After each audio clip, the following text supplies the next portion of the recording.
When I graduated GW, I was all set to go to Marshall. My parents had paid for the first semester. I had a roommate that we'd exchanged letters for. I'm sure I had items that I had bought ready to go, and it just sort of felt wrong. I felt like I really wanted to see the world. So I did what any young girl would do, is I ran off and joined the circus.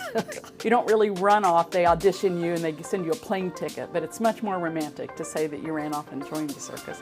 So I stayed for 3 seasons, and I met and married another circus performer, and it was a proud day for my parents.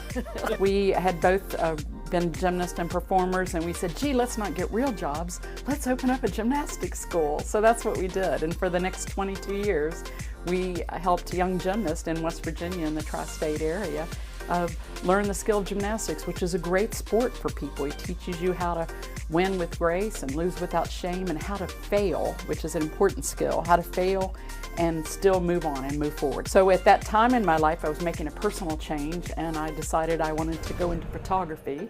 So I went out to the Academy of Arts University in San Francisco and studied photography for 2.5 years there, when I accidentally fell in love with video.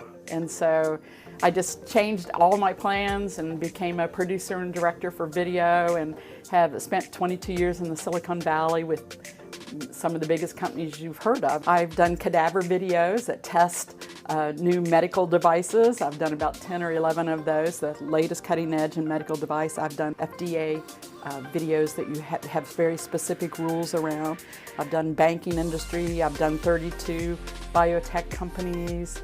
I've been in a lot of the really, really great companies that have started out in the Silicon Valley and then worked across the world. It's been a fascinating career. Anyone who's not communicating with video isn't going to have a really long future, not in today's market. We're just drawn to it, you know, even when we were growing up and TV would come on and people would just stop and stare and open their mouth. and that feeling hasn't changed. People are still doing it. Video is the wave of the future, and teach your kids, let them learn to speak Mandarin and let them learn video technology. I think the most important thing any young person can do is make sure they're well educated, even if it's just a general education, and then find something you love to do and figure out how to get paid for it.